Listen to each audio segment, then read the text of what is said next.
if you start to reveal how bad things are, then all of a sudden you're un-American. You get accused of wanting to identify with the enemy, and that's where we are here. Josh Sigurdson of World Alternative Media here, and Dr. Ron Paul once again cracked the whip on the establishment and called a spade a spade. This is following a crazy statement by former Vice President Dick Cheney. Check it out. And I want to read a little quote from somebody that used to be in government. He used to be president. Oh, no, he used to be vice president. But by a guy by the name of Dick Cheney. And he is on the side, I think he's a neocon party member. I don't think he was ever a member of the Republican Party. I mean, neocons have their own agenda. Right now, the neocons are Democrats. And I saw someplace where it looks like Cheney is part of the Democratic Party now on foreign policy. Yeah. And they're philosophic. They're philosophic, and they believe it. But I want to read just a real short sentence of Cheney. I think he was giving a speech in India, and unofficial, of course, because he's not in office for anything right now. And this is in quotes. There was a very serious effort made by Mr. Putin and his government, his organization, to interfere in major ways with our basic fundamental democratic process. And he suggested that anybody like that, and he was pointing to Russia, anybody like that interferes with our election, this should be considered an act of war. So Congress doesn't declare war. A guy like Cheney wants to declare war. So this is pretty bad, especially the irony of it all. Just think of what if every government that ever interfered, or what if every time we interfered? I mean, he was using Ukraine as Russian aggression. But they don't want you to hear about, who were the aggressor, who interfered in the election, who interfered with the current political system in Ukraine. It started with the United States, with NATO and European allies. And so therefore, does that mean that if he's consistent, people listen to him, wow, we better be careful. We're interfering all the time. What would happen to the CIA if they get caught interfering in elections? But I don't think it would be overstated that we could have easily interfered in 50 elections in the last several decades. Actually, 81, I think, is the number that people have come up with. I'm too generous. But, this is, it was John McCain who was up there in Ukraine while the people were in the streets trying to overthrow the government. He went up on stage and encouraged the people to overthrow the government. This is on video. This is not some kind of conspiracy theory. So the U.S. was actively involved in meddling with the elections, post-election, of course, but meddling with overthrowing an elected government. So Cheney, I guess it's okay when we do it. Dr. Paul then went into how the U.S. meddles in elections around the world and creates chaos while sponsoring terrorism and false flags.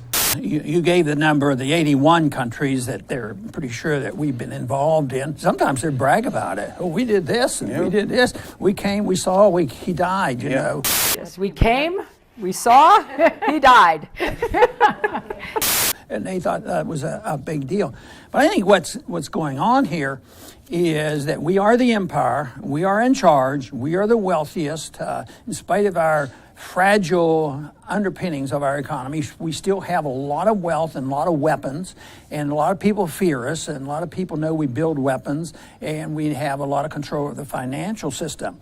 But when it comes to interfering in elections, they will lie through their teeth about what's really going on. And I think the empire, especially the CIA, they're terrified of competition.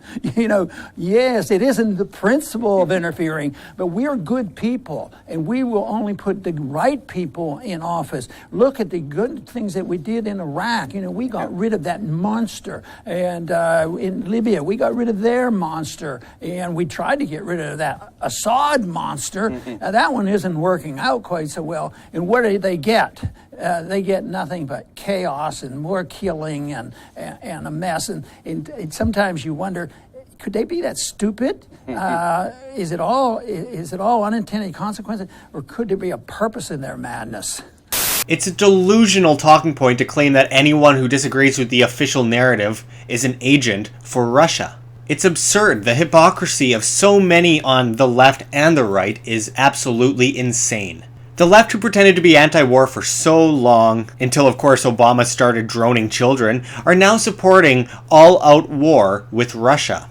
Screw peace, they want bloodshed because the mainstream media told them that Putin is a boogeyman. While Putin isn't a good guy, he's also the adult on the block. A man avoiding all-out war for years, while the West constantly perpetuates aggression against him. US, Canadian, and German troops surrounding the Russian border isn't exactly being responsible and standing for stability. Germany creating an EU army to surround Russia's borders isn't exactly calling for peace. Crippling sanctions on Russia doesn't exactly define a defensive tactic. Meanwhile, old kooks like John McCain are calling anyone who doesn't agree with massacring children, or anyone who disagrees with him period, an agent for Vladimir Putin. How could people be so incredibly dumb? Hey morons, do you realize what war with Russia would mean? I know you so badly want war, but do you realize it will result in nuclear war and death on a scale we've never seen before? Give your head a shake. Quit blindly regurgitating everything the media tells you to think. Hillary Clinton and John McCain should both be locked up in a mental institution alongside Cheney, Pelosi, Graham, and Obama, simply based on this Russian paranoia insanity. It's like a bad movie, but in the end, it's just a result of Machiavellian fear-mongering and bad media propaganda, propagated to a dumbed-down, Simon Says public. But the level of informed people are growing too. This is why only 6% of people actually trust the mainstream media. This is why people are denying the iron fist of globalism. This is why alternative media is being censored so incredibly badly. The establishment is terrified, and the answer isn't more fear. It's more action, so never give up, good people. Liberty and truth will prevail. Big thanks to Dr. Ron Paul for shaking people from their slumber. Thanks for watching, everyone. Check the links below. GoFundMe, Patreon. We can't do it without you. Any donation is very much appreciated. And of course, check our address in the description and the comments, as well as on the screen where you can scan for Bitcoin. We do it all for free, so any amount keeps us up and running and giving you, the people, information on a daily basis. Stay tuned for much more. This is Josh Sigurdson signing out from World Alternative Media. Find the truth, be the change.